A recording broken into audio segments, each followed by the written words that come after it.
नमस्कार, शंभवी चैनल में आपका बहुत-बहुत स्वागत है और मैं देश-विदेश की जानी-मानी मनोवैज्ञानिक doctor Amita Puri, global authority on narcissistic abuse recovery. तो भई नार्सिसिस्टिक अब्यूज़ के रिकवरी होने में जब बच्चे होते हैं ना ऐसे माहौल में, उन्हें 2 सदियाँ लग जाती हैं। और बहुत बार जो एडल्ट्स मेरे पास 40s में 50s में इयर्स हो गए उनको, मगर वो बचपन की बातें उनके ज़हन में ऐसे छपी होती हैं कि निकलनी बहुत मुश्किल होती हैं और उसके कारण उनकी जो करंट लाइफ है ना, वो भी सफ़र कर रहे होते हैं। और उनके बच्चों के साथ रिलेशनशिप्स में भी बहुत चेंजेस, बहुत गड़बड़ आ रही होती है।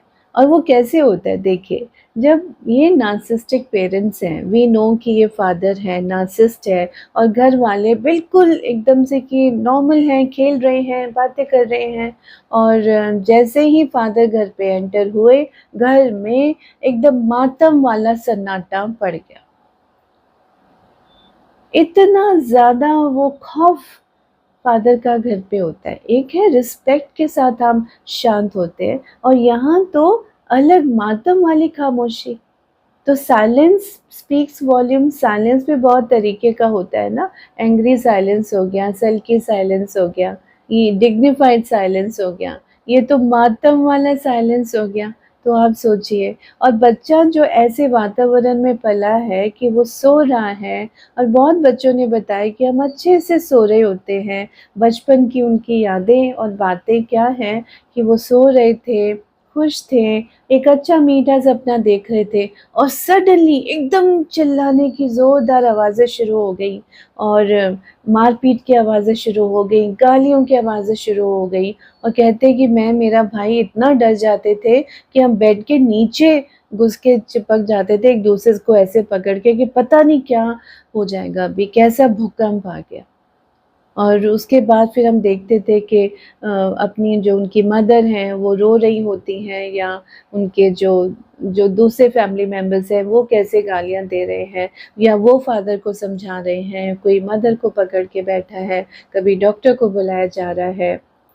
तो इनफैक्ट किसी ने बोला कि जब भी उनकी मदर जाती थी, उनका कोई इंटरव्यू होता था और उनकी मदर इंजीनियर थी और वो ट्राई करती थी जॉब्स के लिए बीच-बीच में, तो ये बच्चे को जो एडल्ट बच्चा जो उसने मुझे बताई ये बातें कि मुझे ये याद है कि जभी भी मेरी मम्मी का इंटरव्यू हो के लिए उनको जाना होता था सुबह-सुबह, उस दिन पापा कुछ भी करके उनकी कोई तो एक हड्डी ऐसी तोड़ देते थे कि वो इंटरव्यू देने के बजाय वो डॉक्टर के पास जाके पट्टी करा रही होती थी।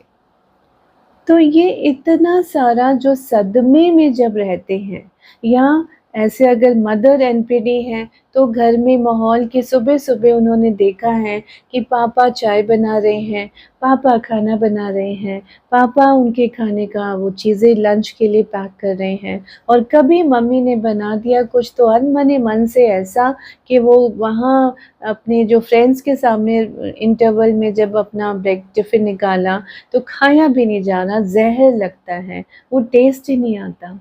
कहते हैं कि मुझे मेरे फ़ादर पे बहुत तरस आता था कि मेरे फ़ादर हमेशा किचन में रहते थे, मगर उसके बावजूद भी कि there was no other option और फ़ादर ने ऑफ़िस भी जाना है, वो काम भी करने हैं, घर के भी काम करने हैं और घर में दादी-दादू की कोई इज़्ज़त नहीं, उनको बुरी तरह से लताड़ा जाता था। जबकि फ़ादर आते थे, ख़्याल रखते थे, बोलते हैं ये कि हम थे अपनी दादी-दादू के पास बैठ के बहुत खुश होते थे, मगर हमारी मम्मी को पसंद नहीं था, हमारी मम्मी हमें रोकती थी दादी-दादू से बात करने के लिए।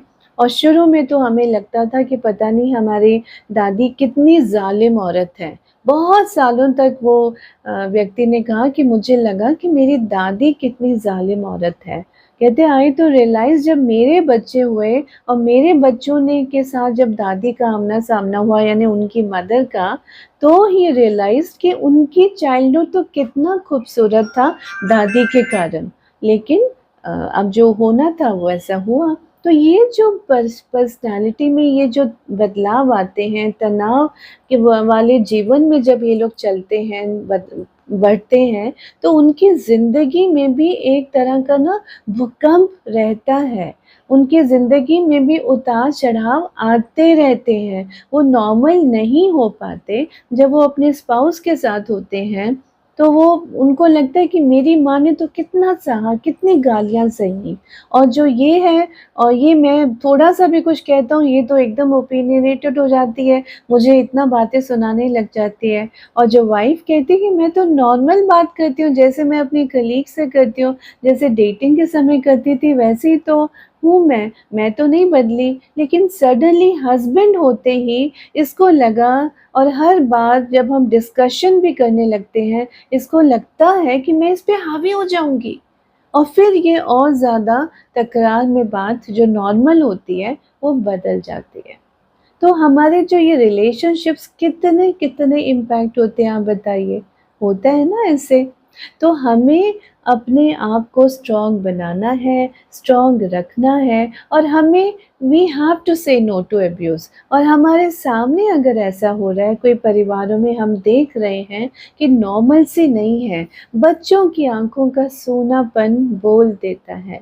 एक बच्चे को उसके फ़ादर ने 5 साल का बच्चा था और उसने इतना उसकी पिटाई हुई थी कि वो किसी छोटी-सी बात पे, और उस बच्चे की भी गलती नहीं थी, उसके कज़न की गलती थी। लेकिन फ़ादर ने उस बच्चे को पकड़ के इतना पीटा कि वो आज तक खौफ़ में है, और वो कहता है कि मुझे सपने आते हैं कि मेरे फ़ादर मुझे पीट रहे हैं, और इस व्यक्ति की उम्र 45 साल है, 45 इयर्स। तो इतनी सारी जो हमारे अंदर में ज़हन में चीज़ें दब जाती हैं, खौफ़ के रूप में परिवर्तित हो जाती हैं। सो ये चाइल्डहुड ट्रॉमास जो हमारी एडल्ट पर्सनैलिटी को डिफ़ाइन करते हैं। अब इनसे निजात कैसे पाई जाए? ये तो प्रॉब्लम है, समस्याएँ तो बहुत सारी हैं, है ना? और हर इंसान की होती है एक राम कहानी। तो कोई ना कोई फ़ियर, कोई ना कोई फ़ोबिया तो मन में रहता ही है ना? तो अब इससे हम कैसे अपने आप को उभरें, हम कैसे सँभालें? तो उसके बहुत तरीके हैं थेरेपीज़ में।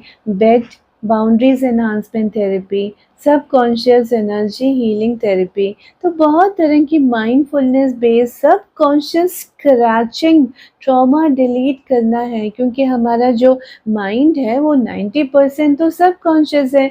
ये बातें हम सप्रेस कर देते हैं सबकॉन्शियस में, मगर वो कचरा है, बदबू आएगी, तो बदबू किस रूप में आएगी? नेगेटिविटी, गुस्सा, डिसलाइक, इरिटेशन, फ्रस्ट्रेशन, फ़ियर्स। तो ये इतने सारे माइंड में रहते हैं कि हम नॉर्मल अपना रिलेशनशिप नहीं एन्जॉय कर पाते विद आवर फैमिली मेंबर्स, और दूसरों के साथ तो छोड़िए, हमारा रिश्ता अपने आप से भी बहुत ख़राब हो जाता है।